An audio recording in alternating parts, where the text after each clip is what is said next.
Bien, por favor, si la parte espiritual o del alma, llamémoslo así, que tenemos ahora y ya estaba presente antes de la modificación genética que nos hicieron, estaba desprovista de ella, o sea, no puedo hacer esta conexión, no puedo dar yo mismo una explicación, entender que mi ignorancia es abismal.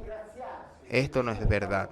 Sí, créeme, confía en mí. Intervinieron en la parte física, es decir, les interesaba tener, digamos, una población de trabajadores, es decir, individuos capaces de comprender y ejecutar órdenes. Entonces, claro, digamos que éramos sus criaturas, entre comillas. Entonces nos entrenaron, nos educaron. Luego también evolucionamos culturalmente por nuestra cuenta. Pero lo que aparece en los textos antiguos, atención, lo que aparece en los textos antiguos es la intervención física que, entre otras cosas, sí se aceptaba al menos a nivel de hipótesis. Explicaría toda una serie de cosas que la ciencia actual, por muchas declaraciones de principios que haga, no es capaz de explicar. No solo es incapaz de explicaros, sino que dice claramente que el darwinismo no lo explica. Todavía hay libros escritos en los últimos 10 años donde Darwin se equivocó. Lo que Darwin se equivocó, dos académicos cuando dicen, pero los académicos están a favor de no son creacionistas. Dicen, Darwin no funciona con el hombre, especialmente con el sapiens, no funciona. Es decir, funciona para todo lo demás, pero funciona nada más, pero no funciona para el ser humano. Pero no son solo ellos, conocemos a Darwin. ¿Por qué? Porque Darwin era conveniente. Era una época en la que era necesario producir un cambio de ideologías. Darwin se mantuvo fiel a su idea y por eso Darwin avanzó. Así que no todos lo hemos olvidado, pero a todos se nos ha mantenido en la oscuridad sobre lo que hizo. Él desarrolló el darwinismo con él, Wallace. Porque el darwinismo no es solo de Darwin, es de los dos. También está Wallace, excepto que Wallace, 10 años después, escribió: querido Darwin, con nuestra teoría Sapiens no hay nada que hacer. No funciona. No funciona. Tanto es así que Volati Baringeri ha publicado un libro, El hombre que puso a Darwin en pánico. Y Darwin le dijo, ¿pero cómo? Estás cuestionando todo. Y él le dice, pero estoy haciendo un trabajo científico, ya que eso no funciona y no hay nada que hacer. Y esto es verdaderamente ciencia, es decir que no funciona, de lo que funciona. Y lo explica aquí cuando dice, es imposible que el hombre sea lampiño sin la intervención de inteligencias superiores. Lo escribe aquí. Y es genial, pero no es el único. Wallace lo escribe, lo informa y dice, es imposible porque el cabello es un carácter dominante. Todos los habitantes del norte de Europa deberían ser, si la evolución natural funcionara, todos deberían ser osos. Solo la intervención de inteligencias superiores explica el hecho de que seamos lampiños. Solo la intervención de inteligencias superiores explica que los indígenas, los indios que viven en la selva amazónica, tengan cerebros como el nuestro. Y no les sirve de nada, porque es un cerebro que está programado para operaciones mucho más complejas, infinitamente más complejas de lo que hacen. Pero la naturaleza nunca habría hecho algo así. La naturaleza no produce algo basándose en el hecho de que dentro de 1000 años o en algún otro lugar esto funcionara. O funciona inmediatamente o se lo quita.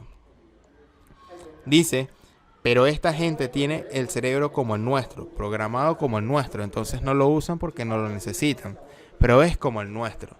Y de toda una serie de ejemplos, y dice, no funciona, no hay nada que hacer. Entonces, cuando escucho, no, pero la corriente científica dominante, no, eso no es cierto. Hace ya 40 años había un profesor universitario americano que en su libro, El animal divino, había escrito que alguien intervino aquí, que alguien intervino de alguna manera particular. Y él había escrito y decía, porque el hombre tal como es no se puede explicar. Por ejemplo, ¿cuántos saben que la neotenia es una característica que realmente nos identifica? Es decir, el hecho de que de adultos mantenemos desde el punto de vista fisioanatómico esencialmente las mismas características que tenemos de niños. Tanto es así que si tomas una fotografía de un chimpancé de un año y una fotografía del mismo chimpancé de 12 años, a los 14 dices, pero esto no es, este no se parece a este. No solo no es él, sino que se toma o se nota que son dos animales diferentes. Dos animales diferentes de hecho. Mira la cara del pequeño chimpancé, es igual a la nuestra. Aplanada, frente alta, nariz achatada, ojos. Parece un humano pequeño, luego se hace grande. Luego viene el mentón, desarrollo craneal. Es decir, cambia, pero con nosotros no. En un laboratorio chino comenzaron a transferir al cerebro de 8 macacos el gen llamado MCPH1, que es el gen que regulariza o regula parte del desarrollo del cerebro, es decir, hace que el cerebro sea neoténico, lo que significa que comenzaron a humanizar desde el punto de vista del cerebro a los macacos. Es el primer paso, es decir, su cerebro se desarrolla en la misma lentitud que el cerebro humano. 8 macacos lo están neotenizando. ¿Sabes cómo metieron este gen? Usan el retrovirus VIH, que funciona como una camioneta. Como el retrovirus VIH se puede redirigir muy bien, tanto es así que lo intervinieron en el laboratorio para utilizarlo aquí precisamente para esos usos. Luego se escapó. Cargan el gen en la furgoneta y la furgoneta lo lleva al lugar indicado. O sea, no es un invento, está escrito. No es teoría de la conspiración, eso ya estaba hecho. Sabemos una millonésima parte de las cosas que suceden a nuestro alrededor. Sabemos lo que otros deciden que necesitamos saber, pero eso es donde cultivar la curiosidad. Nunca nos tenemos que conformar. ¿Y cómo explicar esto? Si me convencen está bien, si no me convence tengo derecho a hacer preguntas. Estamos haciendo las mismas cosas otra vez.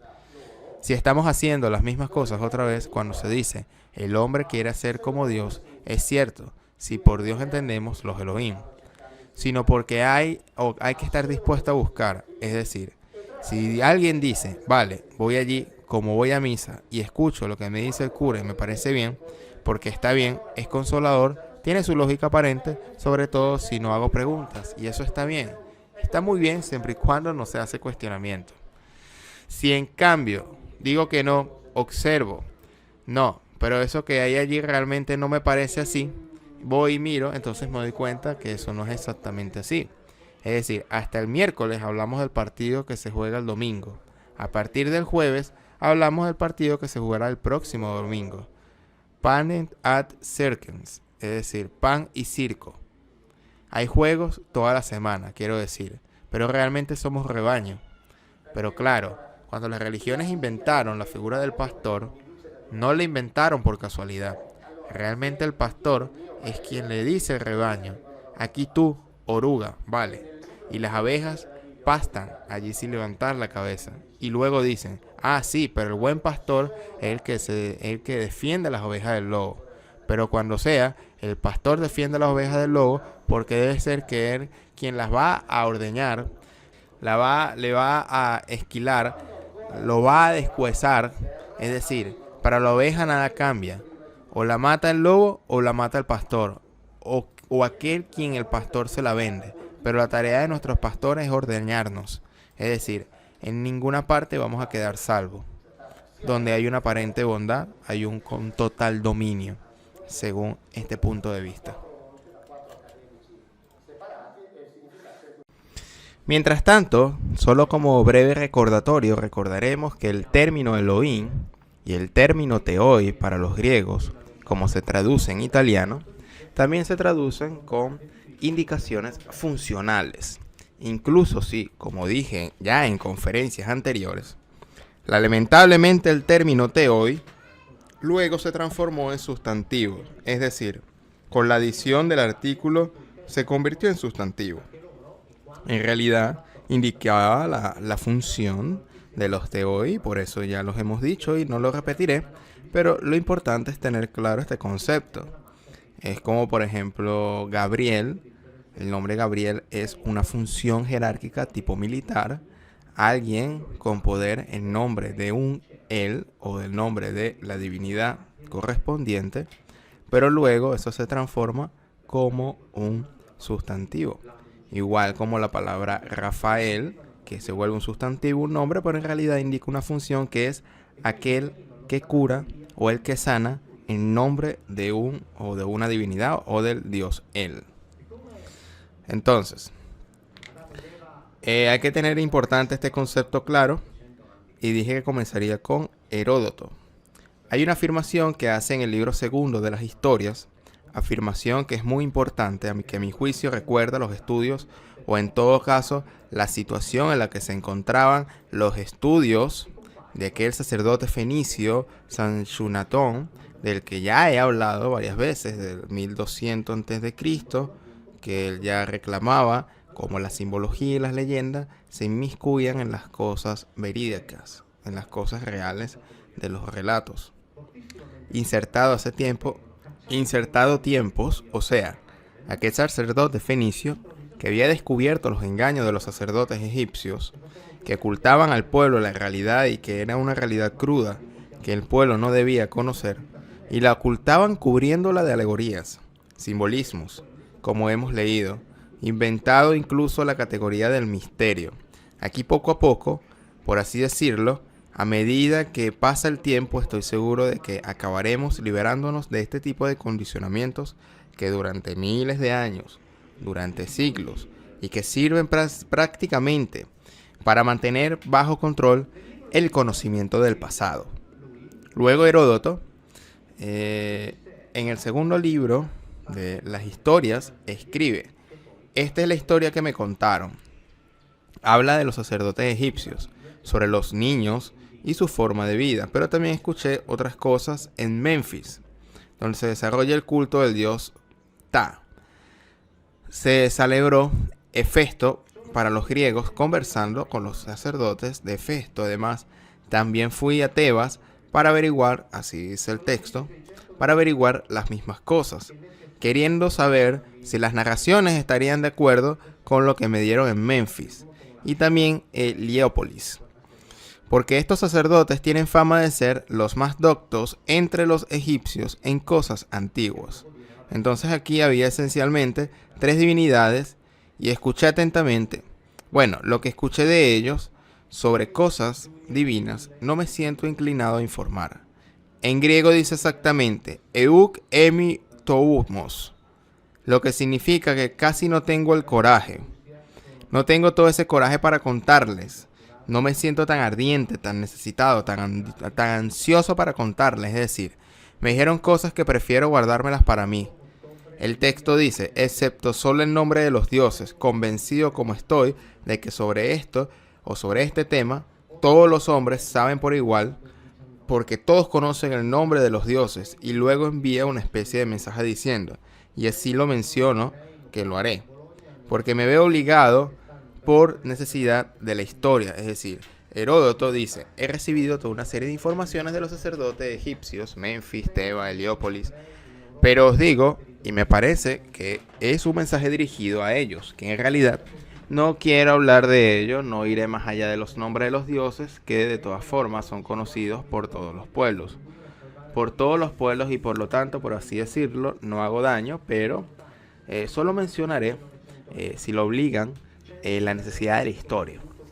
Esto realmente me da la idea que un historiador también escribió bajo el control, por así decirlo, de aquellos que tienen o tenían el poder sobre el conocimiento del pasado. Por otro lado, basta recordar, por ejemplo, todos los grandes reseteos culturales que se han hecho a lo largo de la historia. Por ejemplo, los incendios de las grandes bibliotecas, de la conocida, la Biblioteca Alejandría, la Biblioteca de Serampeón de Alejandría, tras el edicto de Teodosio, que hizo del cristianismo la religión oficial.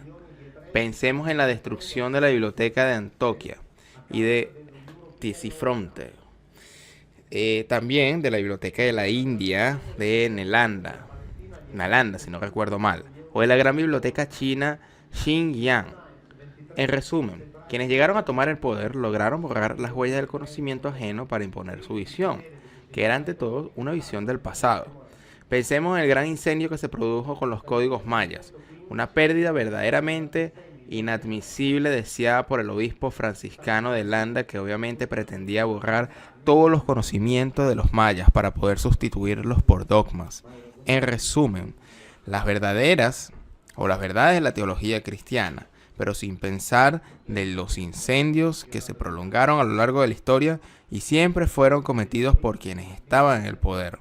Pensemos, por ejemplo, incluso en el índice de los libros prohibidos, que de hecho constituyó una especie de incendio virtual, en el sentido de que los libros prohibidos, digamos, no fueron quemados, sino que se les hizo fue garantizar que permanecieran fuera del conocimiento común, del conocimiento de la gente misma, para que ese conocimiento no se difundiera.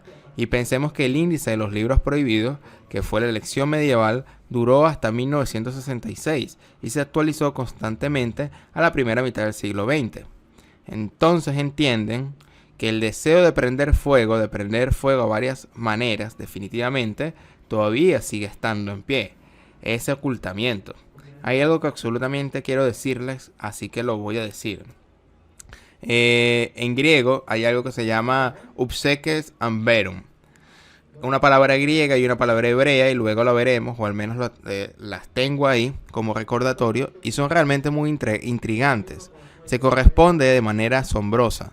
Hablamos de los sacerdotes de Heliópolis. Por eso quiero decir, o quiero leerles, en relación con Homero, una curiosidad de este libro donde hablo de los etíopes de Heliodoro. Heliodoro de Mesa es un personaje del que en verdad se sabe bastante poco. Parece haber pertenecido a una importante familia sacerdotal dedicada al culto de Helios. Por tanto, Heliópolis, en Egipto, Emesa, esta fue en una situación, digamos, bastante particular en la zona de Siria. Su propio nombre, Heliodoro, significa regalo de Helios, es decir, regalo del sol, y por lo tanto digamos que sabemos poco sobre ello, y por lo tanto hagamos como de cuenta que eso pasó. Pero por otro lado es el método siempre utilizado y que, repito, en toda la Biblia, si hacemos de cuenta, incluidos los evangelios, es decir, si con razón expresamos dudas sobre Heliodoro, debemos expresar dudas aún mayores sobre los autores de los llamados textos sagrados. De algunos no sabemos nada en absolutos. Otros están citados, Isaías, Ezequiel, pero no sabemos cuántos de sus libros se escribieron. De los evangelios sabemos que desconocemos a los autores. Son muchos los autores sobre Jesús que incluso han intentado demostrar su inexistencia con documentación histórica. Sabemos que el jesuita rector dijo que nunca sabremos lo que realmente dijo Jesús porque en su época no había registradores. Y por lo tanto, aunque tengamos algunas dudas sobre Heliodoro, estamos en perfecta buena compañía y podemos avanzar con absoluta tranquilidad, sin ningún complejo de inferioridad, porque el desconocimiento está ahí tal como está. Entonces, ¿qué dice Heliodoro sobre Homero? Dice: su supuesto padre era sacerdote, pero en realidad era hijo de Hermes, cuyo padre putativo era sacerdote. De hecho, mientras un día su esposa estaba celebrando una fiesta tradicional y dormía en el templo, el dios se unió a ella y engendró a Homero, quien llevaba un signo de esta unión promiscua. Desde su nacimiento tuvo un muslo cubierto de pelos muy largos, de ahí el nombre que le dieron en Grecia, Homeros, que significa el muslo. Nunca reveló su nombre y nunca mencionó ni su ciudad ni su linaje. Aquí dice que era originario de Tebas, por tanto, una de esas ciudades visitadas por Heródoto. Entonces, ¿qué es lo interesante? Que el contexto de la cuestión homérica, quienes han hecho estudios clásicos lo saben muy bien, para lo cual hay que establecer si fuera Homero el personaje que realmente existió o si Homero es un personaje ficticio en el que se han plasmado toda una serie de historias, reunidos oralmente y luego reunidos en los dos poemas de la Ilíada y la Odisea. Debo decir que habiendo estudiado la cuestión homérica, nadie me ha explicado nunca esto, pero aquí Heliodoro dice algo muy particular que en otras cosas, en lo que a mí respecta, corresponde a toda una serie de otras situaciones resultantemente interesantes, de intersecciones entre sí, por así decirlo, divinidades y humanos, y esto es muy interesante. Buenos días. Esto será muy simple y sobre todo algo respetuoso con este texto llamado un texto sagrado. Seré respetuoso y por lo tanto no te preocupes, solo veremos algunos puntos que serán interesantes. Aquí estamos. Así que con este video comenzamos con una serie de videos cortos, creo que serán de unos 5, 6 o más, que tienen como objetivo brindar indicaciones muy simples para hacer una lectura de la Biblia lo más respetuosa posible. lo más respetuoso de los términos que han utilizado los autores antiguos y sobre todo una lectura que nos permita hacernos una idea autónoma de lo que probablemente nos dice la Biblia, más allá de lo que en cambio nos fue transmitido por la tradición religiosa. Entonces, al principio, sin embargo, también me gustaría darles algunas indicaciones relativas a la absoluta incertidumbre que tenemos cuando nos acercamos a este texto. Y por absoluta incertidumbre me refiero a la conciencia de saber muy poco o tal vez ni siquiera ser capaz de saber y saber mucho más. Obviamente, mientras estudiaba hebreo, también estaba estudiando los trabajos de profesores universitarios que se ocupan de las lenguas semíticas. Por ejemplo, el profesor Giovanni Garvini, profesor de filología semítica en la Universidad de Sapienza de Roma. He leído todas sus publicaciones y dice una serie de cosas que, en mi opinión, no solo son interesantes, sino fundamentales. Mientras tanto, aquí en este libro, básicamente dice que el hebreo es un dialecto cananeo-fenicio del sur. Dice, desde el punto de vista lingüístico, el caánico o la lengua cananea no constituye un grupo de lenguas muy similares entre sí, como se dice a menudo, sino es una única lengua dividida en una serie bastante numerosa de variedades locales, extremadamente homogéneos. El hecho de que algunas de estas variedades, como la fenicia de Tiro y Sidón o la hebrea de Jerusalén, han alcanzado una gran dignidad literaria y que por su importancia cultural son comúnmente designadas como lenguas autónomas más que como dialectos, no elimina el carácter lingüístico. Es decir, el hebreo es en realidad uno de los muchos dialectos dentro de este grupo de idiomas cananeos. Dice, probablemente no exista ninguna diferencia entre el hebreo y la variedad fenicia hablada y escrita en el norte de Palestina. Así que este ya es un primer hecho importante, pero lo fundamental, en mi opinión, es lo que se afirma más adelante. Solo sabemos el hebreo tal como era reconstruido a finales del primer milenio después de Cristo, es decir, el llamado hebreo masorético. Lo que se ha transmitido desde el exilio babilónico en adelante no es otra cosa que una gran cantidad de nociones lingüísticas, sino un grupo de textos sagrados o al menos de relevancia religiosa. Lo importante no era conocer la estructura lingüística de esos textos, sino su contenido ideológico, el cual también está sometido a continuas solicitaciones por parte de las diversas corrientes del judaísmo. Este es un hecho fundamental, es decir, significa que cuando leemos la Biblia, leemos un texto que siguió reglas gramaticales, leemos un texto que siguió un camino ideológico y las reglas gramaticales no fueron un problema de los escritores, de los autores de la Biblia. Esto es importante porque a lo largo de los siglos toda una serie de reglas gramaticales se han desarrollado reglas, por ejemplo, aquellas relacionadas con el término Elohim, que es plural, que deben hacerlo absolutamente único, pero se han desarrollado como resultado. Creo, ya sabes, se creó una especie de reglas, en parte porque, es decir, no quiero aburrirte, de la llamada Vav consecutiva o la Vav inversa, la letra hebrea, donde en cierto punto escriben algunos gramáticos. Esta es una letra que inventamos y claramente lo podemos tirar a la basura con seguridad. Entonces, las reglas lingüísticas o gramaticales se elaboraron más tarde, dice el profesor Garvini, que no era un problema para los autores bíblicos. Entonces conocemos una cierta interpretación del texto bíblico, la tibetana, es decir, la de la escuela de Tiberíades, que produjo este hebreo masorético, no el idioma hebreo. Entonces no conocemos cómo era el idioma hebreo. El idioma hebreo fue expresado inicialmente por la escritura de consonantes fenicias. No sabemos qué escritura se usó para las obras escritas durante el exilio de Babilonia. No lo sabemos. Entonces, no estoy leyendo todo porque, repito, no quiero aburrirlos, pero es importante tener estas premisas para entender estas simples indicaciones que daremos en estas charlas. El vocalismo, es decir, los sonidos de las vocales de las antiguas lenguas semíticas, es completamente desconocido. Ya otros exégetas judíos, ya lo hemos visto quizás en otras charlas, dicen, nunca sabremos cómo se leyó originalmente la Biblia. Nunca lo sabremos. Hay que esperar los primeros siglos de la era cristiana para encontrar las primeras grabaciones gráficas de vocales.